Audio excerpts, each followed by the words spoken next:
Good morning student, তোমাদের আরো একবার অ্যাপেক্স কম্পিটিটিভ স্টাডি সেন্টারে ওয়েলকাম সবাইকে। আর অ্যাপেক্স কম্পিটিটিভ স্টাডি সেন্টার তোমরা জানো দীর্ঘদিনের আমাদের বিশ্বস্ত ও নির্ভরযোগ্য প্রতিষ্ঠান, চাকরির ক্ষেত্রে দীর্ঘদিন ধরে চলছে।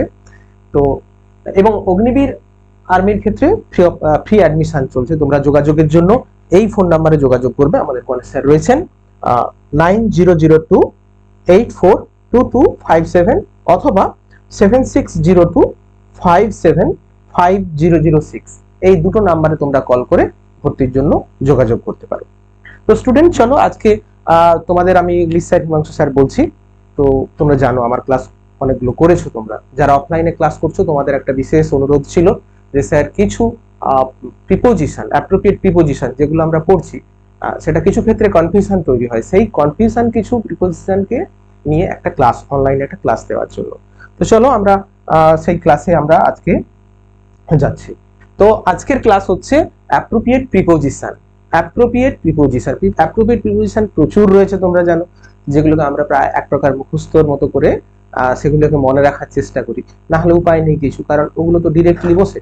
আমরা ন্যাচারালি নর্মালি যে সমস্ত প্রিপোজিশন গুলো ব্যবহার করি সেগুলো in, on, to, by, with, for, এগুলো যে রয়েছে কিছু বেঙ্গলি মিনিং করে করি। যেমন মধ্যে বোঝাচ্ছে ইন বসাই, অন ওপরে বোঝাচ্ছে অন বসাবো, জন্য বোঝালে ফর, কিন্তু এখানে সেসব মিনিং গুলো কাজ করে না।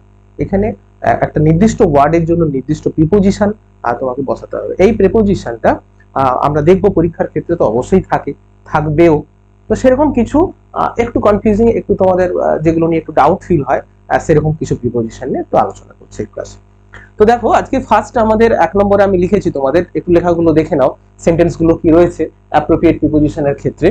তোমরা দেখতে পাচ্ছ যে forest in Africa abounds dash wild animals, মানে আফ্রিকার জঙ্গলে আমরা কি দেখি, আফ্রিকার জঙ্গলে প্রচুর ওয়াইল্ড অ্যানিমাল থাকে, জীবজন্তু থাকে। তো সেক্ষেত্রে আমরা কি দেখছি যে forest in Africa abound dash wild animals, তাহলে এখানে ডেফিনিট প্রিপোজিশন আমার কি বসবে না, অ্যাবাউন্ড এর পরে আমার যা প্রিপোজিশন যেটা হয় সেটা নিতে হবে, এবং সেটা হচ্ছে সেটা হচ্ছে উইথ, অ্যাবাউন্ড উইথ। এই অ্যাবাউন্ড উইথ মানে হচ্ছে পরিপূর্ণ, অর্থাৎ আফ্রিকার জঙ্গল ওয়াইল্ড অ্যানিমালে পরিপূর্ণ, এভাবে রয়েছে। সেকেন্ড আমরা সেন্টেন্সটা দেখি। সেকেন্ড সেন্টেন্স রয়েছে আমাদের যে বি নট এনভিয়াস ইউর, একটা মিস্টেক এখানে রয়েছে, এখানে ব্রাদার্স পজিশন বলছে কখনো এমনটা আমাদের এনভিয়াস হওয়া উচিত নয়, অর্থাৎ একটু হিংসে বা একটু জেলাস ফিল করা উচিত নয় যে আমাদের ভাইদের পজিশন গুলো কেমন কি রয়েছে, কিভাবে রয়েছে। ব্রাদার্স মিন এখানে সবাই, আমাদের সঙ্গে যারা আমাদের কলিগ, আমাদের যারা পড়াশোনা করছে, আমার নিজের ভাই, সবাই, অর্থাৎ কারো কোনো পজিশন দেখে আমাদের কখনো একটু এনভিয়াস হওয়া উচিত নয়। তো এই যে রয়েছে be not envious dash your brother's position, এই এনভিয়াস কি হবে, এনভিয়াস এর পরে একটা নির্দিষ্ট প্রিপোজিশন বসে, সেই প্রিপোজিশনটা কি হবে,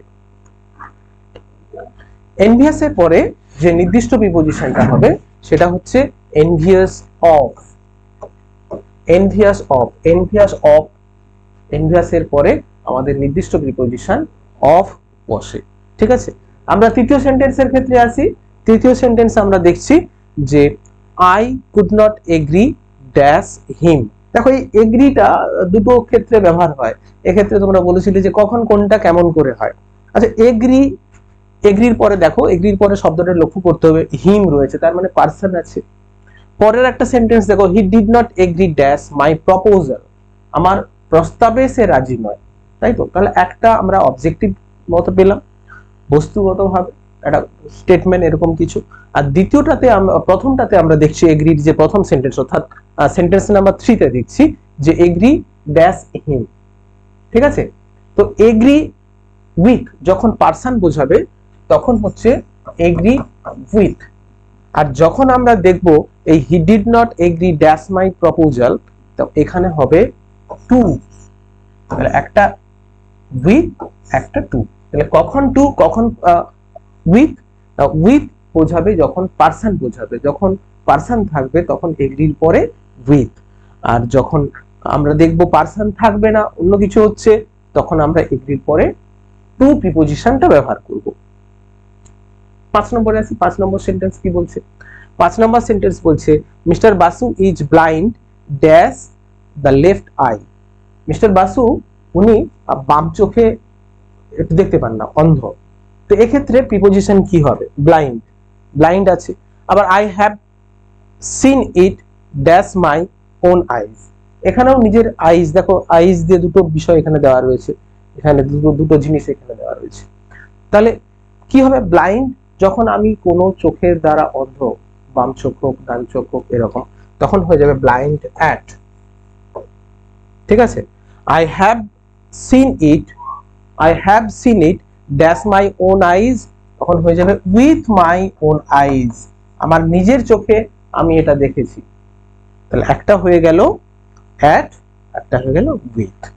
ঠিক আছে? দেখো দুটোই দেখার ব্যাপার ছিল, চোখ দিয়েছিল। এই যে কনফিউশন গুলো তৈরি হচ্ছে তোমাদের অ্যাপ্রোপ্রিয়েট প্রিপোজিশন বসানোর ক্ষেত্রে, এগুলো আলোচনা করতে হবে। সেন্টেন্স গুলো বেশি বেশি করে এই ধরনের সেন্টেন্সটা দেখতে হবে এবং এর একটু রিজন যে একটা খুব স্লাইট ডিফারেন্স রয়েছে সেটা বুঝতে হবে। তাহলে আমরা দেখছি I have seen it with my own eyes, mister Basu is blind dash the left I, এখানে প্রিপোজিশন হয়ে গেল অ্যাট দ্য লেফট আইজ। আমরা 7 নম্বর কোশ্চেনে আসছি। 7 নম্বর বলছে a brave man prefers death dash dishonour. একজন যিনি ব্রেভ ম্যান অর্থাৎ সাহসী লোক, তিনি কি করেন না, তিনি কোনটা পছন্দ করে নেন? তিনি মৃত্যুটাকে পছন্দ করে নেন। কিসের থেকে? না ডিসঅনার অর্থাৎ অসম্মান, কোনো কিছু এরকম থেকে তিনি কি করেন? তার থেকে মৃত্যুটাই ভালো। অনেস্টি ডিসঅনেস্টি কোনো কাজে কখনো তিনি জড়িত হন, কারণ তিনি ব্রেভ। তো এরকম এখানে আমরা সেন্টেন্সটা দেখছি প্রেফার। এই প্রেফারের পরে আমাকে নির্দিষ্ট প্রিপোজিশন নিতে হবে। ঠিক আছে? এই প্রেফারের পরে নির্দিষ্ট প্রিপোজিশন হচ্ছে টু। প্রেফার টু, পছন্দ করে নেওয়া।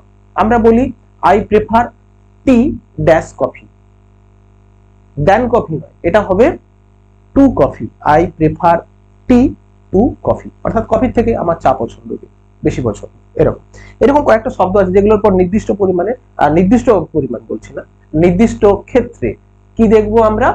যে ডেফিনাইট প্রিপোজিশন গুলো বসে। এবার দেখে নিই, যেমন এখানে বললাম প্রেফার, এবার দেখছি আমরা জুনিয়র, সিনিয়র, প্রেফার, এভাবে কিছু শব্দ রয়েছে যেটা প্রত্যেকটা শব্দের পরে আমাদের কি বসে? টু প্রিপোজিশন বসে। ঠিক আছে? তাহলে junior to, senior to, prefer to, inferior to, এরকম প্রিপোজিশন, এগুলো ডেফিনেট প্রিপোজিশন। সুতরাং আমি যখনই সিনিয়র দেখবো, যখনই জুনিয়র দেখবো, যখনই প্রেফার দেখবো, আমাকে টু এটা ব্যবহার করতে হবে। ঠিক আছে? তো নেক্সট পেজে আসছি। দেখো নেক্সট পেজে বলছে he is liable expulsion from school, অর্থাৎ স্কুল থেকে তাকে বের করে নেওয়ার যে দায়টা তার নিজেরই, তার নিজের জন্যই সে স্কুল থেকে বহিষ্কৃত হয়েছে। আবার দ্বিতীয়টা বলছে I am not liable dash the dates, I am not liable, আমি দায়বদ্ধ নয় ড্যাশ দ্য ডেটস, কিসে? না যে ঋণটা রয়েছে। তাহলে দুটো ক্ষেত্রেই আমরা দেখব লায়াবলের পরে টু প্রিপোজিশনটা বসে, অর্থাৎ লায়াবল টু, আর এখানেও দেখলাম লায়াবল টু, দুটোই লায়াবলের পরে আমরা টু প্রিপোজিশন বসালাম। পরে 10 নম্বরে আসি, আই এম কোয়াইট ফ্যামিলিয়ার। শব্দগুলো দেখে নাও, এখানেও ক্ষেত্রে আমরা ব্যবহার করছি লায়াবল, এখানেও ক্ষেত্রে এই যে লায়াবল ব্যবহার করছি, ফ্যামিলিয়ার ব্যবহার করছি, এখানেও তাই ফ্যামিলিয়ার ব্যবহার করছি। ঠিক আছে? তো এখানে কি দেখছি আমরা? দেখো লায়াবল টু দেখলাম। এবার বলছে আই এম কোয়াইট ফ্যামিলিয়ার, মানে আমি ভীষণ পরিচিত, dash the place, familiar two, familiar to the place, I am quite familiar dash the place, আর his face is familiar to me, his face is familiar to me। তাহলে দুটো ক্ষেত্রেই আমরা two two দেখছি, familiar to the place, familiar to me। তাহলে familiar to প্লেসের ক্ষেত্রে এবং ফ্যামিলিয়ার ব্যক্তির ক্ষেত্রে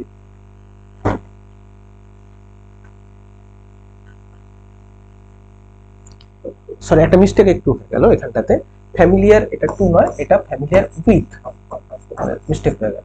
তাহলে ফ্যামিলিয়ার টু দ্য প্লেস আর ফ্যামিলিয়ার উইথ মি, আমার পরিচিত যখন এখানে পার্সন আসবে, এই ফ্যামিলিয়ার উইথটা কখন হচ্ছে, এই ফ্যামিলিয়ার উইথ হচ্ছে যখন পার্সন বোঝাবে, তখন হবে ফ্যামিলিয়ার উইথ।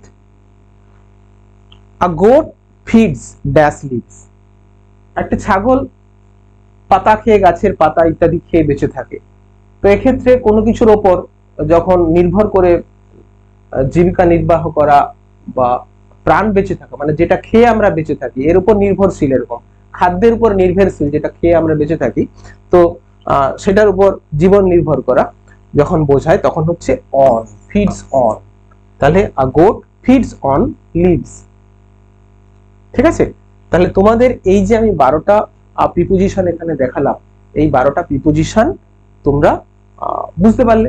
সেন্টেন্স গুলো প্রায় সেম সেম করেছিল, ফ্যামিলিয়ার ফ্যামিলিয়ার, লায়াবল লায়াবল। এখানে একটু আমার মিস্টেক হয়ে গিয়েছিল, তোমাদের আমি কারেকশনটা আবার করে দিচ্ছি, যে I am quite familiar to the place, place বোঝালে ফ্যামিলিয়ার টু, যখন পার্সন বোঝাবে যেমন his face is familiar with me, তার মুখটা আমার খুব চেনা, আমার খুব জানা, সেক্ষেত্রে ফ্যামিলিয়ার উইথ হচ্ছে। ঠিক আছে, তো নেক্সট